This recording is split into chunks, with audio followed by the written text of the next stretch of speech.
Welcome to the Association 100 podcast. The A100 podcast is an extension of our Association 100 bi-monthly newsletter that focuses on best practices, top trends, helpful ideas, and smart strategies and tactics that work in the world of associations. The podcast will feature meaningful conversations with association professionals across the country, taking a deeper dive into trending topics, offering insights that both inform and inspire. Welcome back for our latest episode of the Association 100 podcast. I'm Megan Henning, and I'm joined by my co-host, Colleen Gallagher. Today, we get to talk with one of the best in the association business, particularly when it comes to associations in the tech space. We'll be covering DEI, membership, and some policy issues. We're excited to welcome our guest today, Jeff Joseph, president of SIIA. SIIA is the voice of the specialized information industry and associations. Jeff, thanks so much for joining us today. Hey, it's a pleasure to be here. Thank you very much. Awesome. Well, thanks, Jeff. We're so glad to have you. Can you start off by just telling us a bit about SIIA and your members before we really jump into things so we can have an idea of who you are as an association and also who you are too? Sure. So SIIA, the Software and Information Industry Association, represents just under 500 companies across the data, content, and information space. So our members range from business-to-business publishers to financial data and information providers, to education technology providers, the major social media platforms. So I would argue it's the most exciting part of the global economy right now, because every business, no matter how large or small, is involved in the production, the distribution, or the interpretation of data and content and information. And that's really our sweet spot. My career has always sort of been at this intersection of technology, policy, communications, and advocacy. It's what I'm passionate about. It's what helps get me up in the morning to help be part of this incredibly dynamic industry that helps drive the global economy, that creates opportunities for individual entrepreneurs, and obviously allows for the creation and growth of huge, large multinational corporations. And the fact that we get to play a role in that success and something so large and important is incredibly exciting and humbling. Yeah, that's great. It's really cool. I mean, to see that voice and that impact really change things and make a difference. And you left out the important fact that you were just named to the Washingtonian's 2022 list of top influencers in the tech space as well. So congratulations on that. Congratulations. Thank you. Well, yeah, that is not where I thought you were going with that question. I thought like you left out an important fact, like you're a husband and father. You left out the important fact, like you play in a band or something like that. Let's hear about your band. Come on. We'll come back to that. But it's all right. I don't know if it's the goal. It shows age, but what's particularly humbling is to look on that list and to see the amazing group of people that I join. From my mentors like Gary Shapiro, who you guys know, Scott Whitaker, who I worked for at Bio, close friends like Michael Petricone, Maura Corbett. Even outside of the tech space, some great friends who are on there. It's just really humbling to be included. And again, it really says more about our team and the incredible work that our team does at SIIA and our members. And the fact that I get to be the face for that and get the recognition really is unfair, because there's so many people who don't get the public recognition who really do all the hard work. Oh, you're so humble. That's so nice. I'm just honest. Love it. All right. Well, one of the things we hear about from our audience a lot, which are people that work at all sorts of associations, big and small across the US, is integrating DEI. And some have been doing it for years, and some are very new to it and aren't sure where to go. And I know that at SIIA, you're talking about hosting a new DEI center on your website soon. And can you tell me more about what that will be and what the decision was to host that now? Yeah, our journey's been an interesting one. So I've been in this role for just over 3 years now, I guess 3 years. And we wanted to be thoughtful about our approach to diversity, equity, inclusion, and promoting better outcomes. And we didn't want to do something that was duplicative of what our members could do on their own. We wanted to do something that differentiated us. We're not as large as other associations. We don't have the resources that some of our member companies do. So that was sort of one piece of our thinking. The second was we wanted to make sure that we as an association, as an organization, walk the walk and sort of set the example, and then also provide resources and opportunities and help our member companies improve outcomes. So just over a year ago, we worked with our board of directors to create our organizational values, our organizational DEI statement that includes things like ensuring that our panels are truly diverse at our events, that we ensure to be as inclusive and reach out as broadly as possible as we look to seek to hire, that we are reflective and respectful of different views within the organization. So we sort of did that as a first step to say we want to set a model. And then we thought deeply about, well, what can we do that really will help the industry not only do the right thing, but also helps make business sense? And we came around to embracing this concept of digital equity, and that is both ensuring that everyone everywhere has access to the critical tools, whether it's broadband, whether it's the hardware, whatever they need to participate in the global innovation economy, but also means things like, as we're building out AI and machine learning tools, that the data that goes into that is as representational as possible. The bad joke I often make, again, thinking of this not only as the morally right thing to do, but smart from a business sense, is that if you were, for example, a producer of a smart speaker, why would you want to create a speaker that doesn't recognize, say, a New Jersey accent? Why would you want to exclude that entire market? Why would you want to exclude people of color? Why would you want to exclude any market? So the better data that goes into the creation of a product or a technology or service, the better outcomes you're going to have on the back end. So we think about digital equity, broadly in terms of access, but also ensuring that the data services from the onset to the development and production of the product or service truly is representative and excludes, to the extent possible, bias. So our center sort of gets on all these points. So we focus there on digital equity and sort of explain that and how that goes across our advocacy agenda. Right, it informs all our advocacy work to ensure that we're promoting digital equity. We provide resources for our members, whether they're looking for, we don't have the internal expertise, but we can provide links to sources to deal with bias in the workplace, or promoting STEM education, or hiring from non-traditional sources. We include a list of terminology. So as we talk about things like diversity and equity and inclusion, we're very clear what we mean when we use those terms. So it's both a way for our members to understand how we approach DEI, what we're doing, and hopefully help them drive better outcomes. And then finally, it links to the events that we hold around DEI. We've held, we'll hold 3 specific events on DEI this year, and then it sort of hits on some other webinars. So it gives our members a sort of one-stop shop where they can see, all right, here are tools I can use. Here's what my trade association is doing, and here are some learning and knowledge building opportunities that my association is providing as well. Wow, that's really impressive. I love how you've integrated it with what you guys do, like the digital equity component, like that. It's what you do, and it's just built right in. I do feel like there's a lot of people that just try and check a box and say, well, we're putting in these DEI initiatives we read about, but this is real and impactful. And impactful, exactly. Yes. And again, that goes back to the thinking behind this, that it touches all of our members. They all need to be thinking about, and again, we'd love to help improve hiring outcomes and more diverse faces and backgrounds in the C-suite, but we don't have those tools really. We can point in direction to help them build that. But here's an area where we're doing this advocacy work and informs as we think about working with the US government on an AI policy. Well, this needs to be part of that. As we think about data privacy, what are the impacts of that on diverse communities, and how do we create a structure or a privacy regime that doesn't leave out traditionally underserved communities, or doesn't adversely impact them? So, we can weave that into our advocacy agenda that does help the entire industry we represent. Yeah. Well, one of the first things I was thinking too, when you're talking about the smart speaker example, is Maggie and I worked at Global Business Travel Association for a long time. And when we were there was an issue with where they were starting to roll out facial recognition security screening at airport. And they didn't use anyone but white men in the testing. And then all of a sudden, lo and behold, it doesn't recognize people of color and women. So if there were some standards and policies around that, I mean, what a difference if, in the development of it, the end result could actually work for everyone. That's exactly right. There are horrible stories of particularly women of color being mistaken by facial recognition technologies as apes and gorillas, right? And it's not the ones and zeros. It's the people who didn't think or didn't input that that information up front. So and it all obviously ties together that if you have a diverse workforce, then you're more likely to be more inclusive and representational as you build out these applications, these services, these tools, et cetera. But it needs to start with a recognition of that need to be as representational as possible. Right.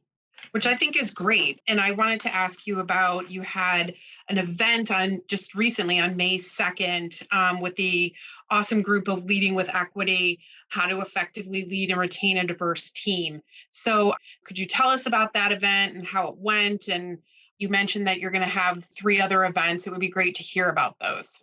Yeah, so this is the second of 3 events we have planned for this year. We did one that focused on digital equity. We did another event that was on AI. It was an all-female panel, other than my introduction. So awesome. we held it in conjunction with International Women's Month, but we did want it just to be like, here are some women, yay. We really went out and found, here are some women who are doing amazing things in this area. And so let's spotlight the work that they're doing. And by the way, they just all happen to be women, right? This one did focus on equity in the workplace. We don't have the internal expertise. So we went out and brought in a consultant who ran the seminar, and it was highly successful. We're a very diverse organization in terms of we have these financial information companies, the exchanges and the firms that purchase that financial data, ed tech companies, these large social media platforms, B2B publishers. But this is an issue where we show that what are the values of bringing everyone together. Because it was fascinating to sit in the discussion and the perspective of a large, multinational firm, social media platform, and then a small B2B specialized publisher have different approaches and different perspectives on these issues. So it's fascinating to hear that discussion from these different perspectives. We had, for us, I think we had 50 or 75 participants, which is good for an association of our size. And again, to be able to pull from across the organization to showcase the value of being in a large, diverse organization was very beneficial. I think that's great. You touched on it when you said that diverse teams drive innovation and productivity and success. And I've seen many studies that I considered almost that they were old. Like it was like in 2015, I think the McKinsey study found that companies have a 35% more rate of return on all of these things when they have a better idea of the diversity within the companies, which it's interesting to me, like that came out in 2015 and it's 2022. And we're just, not that we're just seeing this roll out, but we're just seeing companies start to talk about it, which is why I think it's awesome that you have this center on your website and that you're even using the terminology. Like I loved that you said that that's included, because I do think that this is teaching people what you stand for and what all of this means. How are you communicating all of this to your membership? Yeah. So I'm going to tell a dirty little secret because I like this story. So as you both know, I have 2 daughters in college. My youngest just joined a sorority, and I don't know Greek life. It has nothing to do with me. So I went online to learn about her sorority, and the sorority had this outstanding section on DEI where they had information and resources, and they had this terminology. And that's really what gave birth to this idea for us. Like, that's awesome. The sorority can do it. We have to provide the same services. And I was particularly struck by this concept of, these terms can mean different things to different people. What does equity mean? What does diversity mean? So we wanted to be very clear. You may disagree, but here's how we're using that terminology. So we at least start at that common starting point, right? Yes. In terms of communicating, that's one of the reasons why we're using these webinars because it reaches across. It's a service we provide. It reaches across our full membership. We'll be launching the website soon, hopefully, and we'll use our various tools of newsletters, et cetera, and social media to promote those out. And as we do the webinars, we try to draw from our membership to participate where it makes sense. Not exclusively, but where they have good stories to tell. So that helps drive eyeballs to, I have a competitor, I have a member of my association doing something interesting in this area, and amplifying the voices. And then, of course, where it makes sense for some of these events where we can get a media moderator who can use their platform to help promote it to a larger audience as well. And then is there a way to measure success with something like this? It's so hard. We had a lot of it's really hard. We had a lot of discussions about metrics. How do we measure? And particularly as we were looking at, can we play a role in helping drive greater diversity in the C-suite, or certainly across tech employment? And we really we struggled with it. One, because we didn't think we had the heft to be able to do that, and 2, it becomes really difficult to measure it. So we'll use the basic metrics for the website, right?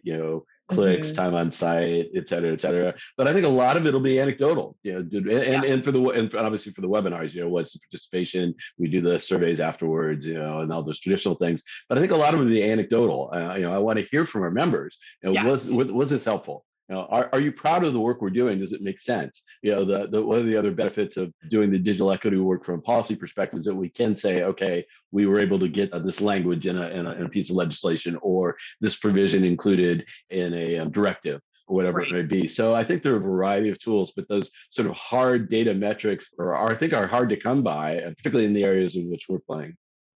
I think so too. I mean, I think that the metric piece might be hard, but I do think the anecdotal piece is what will resonate the most with people. I mean, you remember the stories more than you're going to remember a percentage of something. So I think that's great.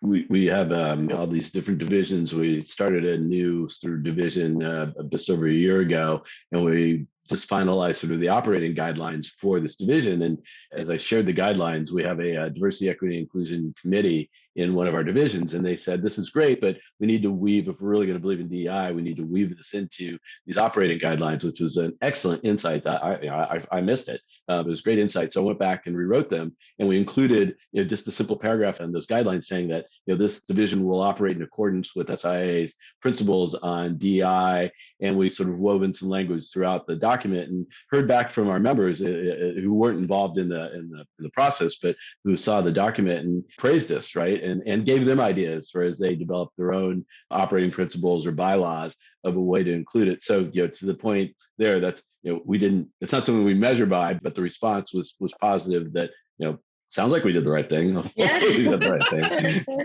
Yes. No, that's great. There's some cool tools now also that you can run like job descriptions through that will just analyze for you. Like, is this that's amazing. Like a well-written description to meet these objectives. So, I mean, I think there's gonna be more stuff like that.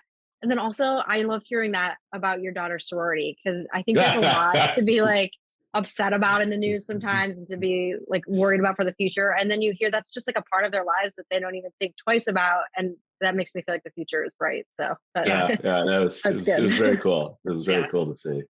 Yeah. And too, cool. There's tools for job descriptions. I know also there are tools. A lot of our members are editors. They write, whether it's for large B2B publications or for trade association publications. And I understand there are tools you can run articles through that look for bias and highlight bias, unintentional bias. So technology, again, providing solutions for areas for real needs. Yes, that's amazing. Yeah, that's great. And I think like there's a technology aspect of it. And then I think there's like the personal accountability for people that do have privilege. I'm obsessed with Brene Brown, and I was just listening to one of her recent podcasts where she talked about whenever she gets an invite now, especially if she gets a lot of things around DEI things, she will say, well, do you have a woman of color you've asked? And here's 3 I suggest. And like, instead of just taking the fee and taking the speaking engagement, like that level of accountability and responsibility, to actually put someone who's probably better qualified in that position to speak is going to make a difference also. Absolutely. Those of us who are in the position to do so, whether it's large or small ways, you're absolutely right. It's a great example. In our financial services division, they were building a tool, sort of a resource of women speakers, exactly for that purpose. So that if our members are looking for, diverse, at least gender diversity in their events, that there's a resource we can find some outstanding candidates for speaking roles. Which is great, awesome. Because it's like combating the whole thought of, well, there are none. I'm sorry, there's no one for anyone to speak, which is completely untrue. Exactly. I can't find a well-spoken Black woman. Exactly. Yeah. I mean, it's like people will say, there isn't anybody in this position, and you think that is so not true. You clearly aren't looking. Like there's a million accomplished people out there to do these speaking ops, and maybe just don't have to, turn the page on the white male speaker, and you're going to find other people. Right. It's true. I just add that as we try to define diversity, we really, I'm not sure we're always successful. We try to think about it in the broadest terms, and this is something that we're trying to turn our lens on a bit more. So, I think the most obvious, and certainly don't get me wrong, the greatest need maybe in terms of gender identity, ethnicity, but we want to make sure that we're also including a diversity of viewpoints. So when we think about our workforce, I want, if we go along the political or social spectrum, I want conservative voices as much as I want liberal voices, because we'll get better outcomes and have a better understanding. And we want to be that kind of workforce too, where you can bring your true self to work and not feel like you have to hide yourself. Yeah. That creates a better and a more inclusive environment. So, Right. when we think about metrics, when we think about some of these other things, that may not immediately bubble or come to mind, but I think that's a critical part of, if we truly want to, we've got to do the work we can to address those communities that have been underserved or left behind or forgotten. 100%. That's critical. But if we're truly going to be diverse, then we need to be open and allow for responsible, and respectful conversations. I emphasize those words. Right. But that's part of a diverse organization and approach to diversity as well. That's a really good point. So for other association leaders like yourself that are taking these kind of initiatives on, do you have like a lesson you've learned or a piece of advice you'd share? For what it's worth, sure. Take this in a dime and good luck. What I think we did right was not just jump into it immediately and take our time and try to be thoughtful about, what does this really mean? How can we make an impact? What's going to be of most value to our members? And thinking about it through that lens to we want the better moral outcome. This is the best thing for society. But how do you make a business rationale out of this as well? How do you justify whatever that investment may be to your investors, to your community at large? The metrics, I think, again, they're hard, but that's an important part. Like, how are you going to show success, and think about that in advance. And to our earlier discussion, there's lots of different ways to do that. But again, I think, by taking the time and not immediately we issued statements after the murder of George Floyd and in the protests that followed, where supporting the First Amendment and the right to free speech is a bedrock principle of ours. So it gave us the platform, right, the sort of foundation to be able to speak out on those based on our belief in the First Amendment. So also thinking about, what are those core values organizationally that give you the leeway. Again, going back to our friend Gary Shapiro, he taught me that, how far can you go on a limb when you're an association president? Well, you can go out as far until they cut it out from behind you, right? So, having this sort of built into or emanating out of those foundational principles made it easier for me to justify the investment in time and resources and the ability to speak out on these issues, because it was born from a shared belief in First Amendment, a shared belief in the importance of innovation, a shared belief in that innovation and diversity creates innovation and leads to better business outcome. Yeah, that's great. So what's the biggest challenge on this front for associations? I certainly think that one, the metrics and how do you judge success, I think that's difficult, and I think it's really being thoughtful and deliberate follow through. We ran an article in January of this year in one of our publications noting, sort of following up on associations that had made all these promises in the wake of George Floyd, and did they really sort of follow through? So being deliberate and being committed, I think, is, and to be fair, like it can take a lot, right? Like, you want to make sure that it really becomes a core part of who you are. You make that investment so it doesn't just become an afterthought and get lost in your day-to-day responsibilities. So I think that's a challenge, to truly integrate it as part of your culture and your business approach. I think that's challenging, in figuring out what can truly be impactful across the community. My wife and I often have this discussion of, when you look on social media around certain events, and whether people make their Facebook page all black, or supporting the Ukrainian flag, like does that really mean anything? And we debate, and I'm of the point that, look, if we're showing support, if we're just raising awareness, we're just making a stand in that simple way, that it may not be sitting in the front of the, refusing to move from the front of the bus, but it makes a difference, right? It shows. So even the smallest of things that show unity, that show some level of concern, can be helpful, and I think are appreciated. Yeah, I mean, it can spur something. I happen to see a friend of mine who has a small bakery, and she posted something on Instagram saying that all of her profits during these 2-week period were going to be donated to Jose Andre. And, and she asked for a donation and asked you to put the flag up. And I thought, oh, okay, I could do that. So I do think there is somebody motivating you or bringing something to your attention that maybe you wouldn't have found. But I had a thought when you were talking about, I mean, we've talked a lot about the measuring of success, and I'm wondering if everything can't be measured through metrics. I just had this conversation with my daughter about standardized tests. Here it's a number. She's not a number. Lots of things go into that, number, whether she studied and her hard work and her caring, compassionate personality. And that's not viewed through those tests. And I wonder if thinking differently about how you measure success, like if you got 5 anecdotal stories or 10, is that the equivalent of having like 100% on some metric? Because I don't think that this is going to ever really fall until it gets into a tidal wave where you see like the discrepancy, it has turned into like real hard data. But I think like with what you're doing, having these anecdotes, it is success. Like you pick a number of them, and I feel like it can transcend some chart that has a pie chart, which doesn't tell the whole picture anyway.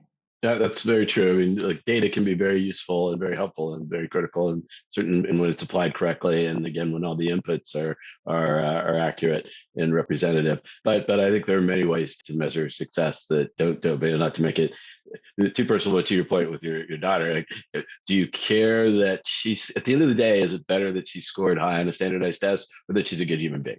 Yeah, right. And she's kind to her friends. Yeah, right. How do you measure that kindness? Like, is there some sort of metric of like, I gave an apple to my friend when instead of eating it? Yes. Like, how do you sort of measure that, right? Right. But which outcome at the end of the day would you prefer? So I think that's very, very astute. So switching gears, we wanted to talk a little bit about policy issues. So you recently issued a statement on the Digital Services Act saying that you support reasonable and balanced efforts to ensure online platforms combat disinformation, hate speech, and illegal activities on their sites. First of all, do you think that that's actually possible? $1 million question. That's a gotcha question. There's our gotcha question. Yeah, of course I do. And look, we represent some of the major platforms who are at the center of this debate, and I know that they've invested millions, if not billions, of dollars in trying to improve outcomes. Is there more work to be done? Absolutely, they'll say so themselves. But they've set up, they've thousands of people monitoring on a regular basis. They have external groups trying to determine the right thing. They're having these discussions at the highest level. And again, I don't want to excuse or ignore poor behavior nor deny that there's more that needs to be done. But I think it's unfair and untrue to say that certainly these major platforms aren't trying to do their best. But it's very difficult, right? As we see played out, like what my truth may be different than your truth. And do we want a single individual who just happens to be a great code writer to be the one, the arbitrator of that that decision? So right? true. Yes. It's a legitimate question. So I think the answer is yes. But what would be extraordinarily helpful is to have some agreed upon guidelines that come from the government or some public-private partnership, and not just relying on a single company or group of companies to sort of make that determination. Our members need and want guidelines.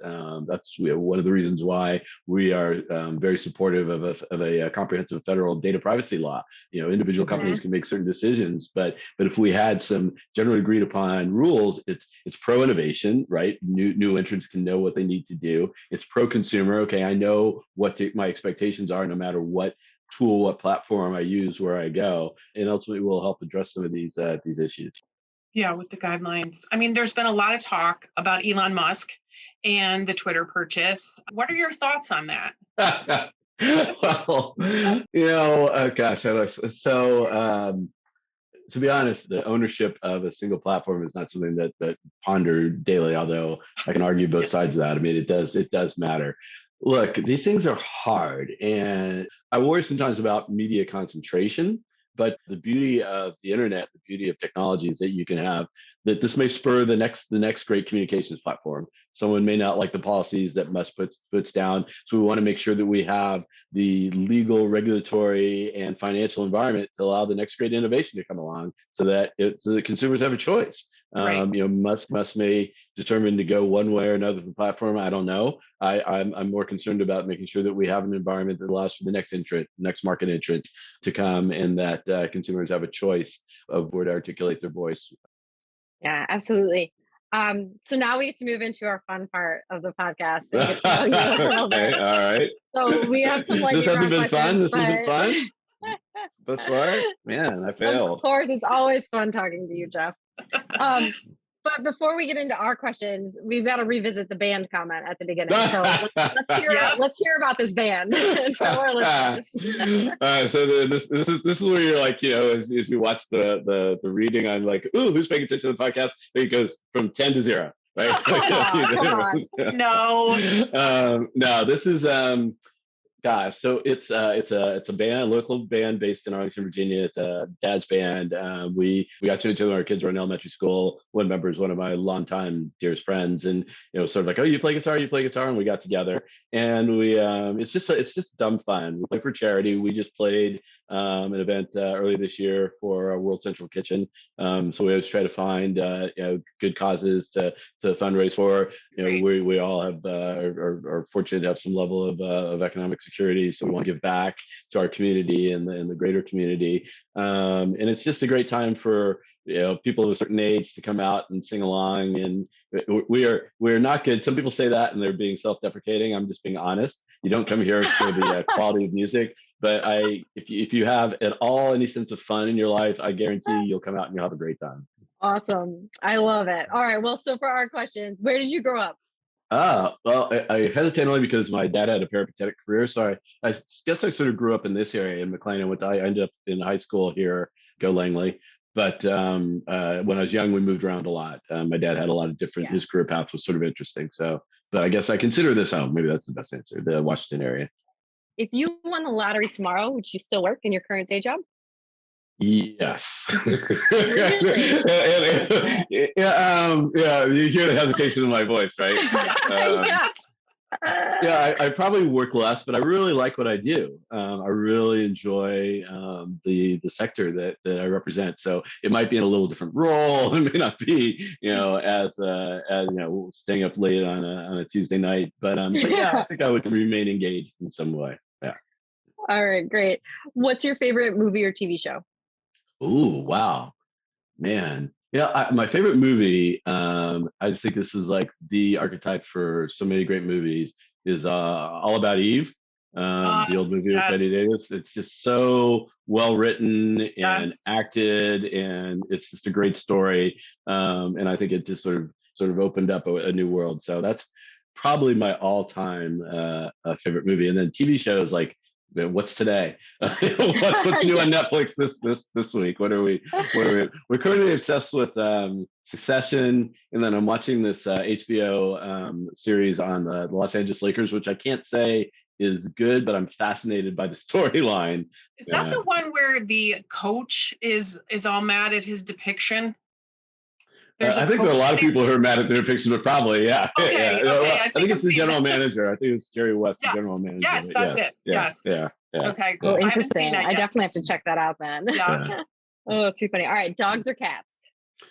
So I saw this question, and we have both. So let's see. Right.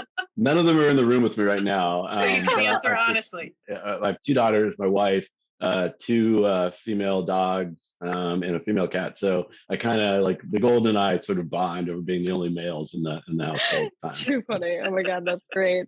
All right. So our last one is, what's something you missed from the pre-pandemic days? Oh man, travel for sure. I really miss feeling comfortable going out into the world. I love seeing different cultures, different experiences. We brought our girls to travel from a young age so they could experience the world. And we just haven't been able to do that. We have some great friends who live in Germany. When my daughters did an exchange program, we became super bonded and we vacationed together. Wow. And it just tears me apart that we haven't been able to see each other other than sort of video calls and things. I'm missing the boys grow up and my 3rd daughter who stayed with us as well as part of the exchange. So just being out in the world, I think I miss that. Yes, probably us more than too. anything. Yeah. Yeah. I hear that. Yeah. Awesome. Well, Jeff, thank you so much for joining us today. This was really, really great conversation, and we know our audience will love it too. So thanks for your time. Well, thanks for having me. It was a pleasure. And then good luck to you guys. Congratulations with the Associations 100. That's awesome. Thanks, Jeff. And that's a wrap on today's episode. Thanks for listening to the Association 100 podcast, brought to you by the A100 publishing team, powered by Onward and Upward Marketing and Communications. You can subscribe to the Association 100 podcast on Spotify, Apple Podcasts, Google Podcasts, and all of your favorite podcast listening apps so you'll never miss out. Or listen via our website at theassociation100.com. Follow us on Twitter at Association100. That's Association100 for all the latest insights and trends impacting the world of associations. Thanks for tuning in.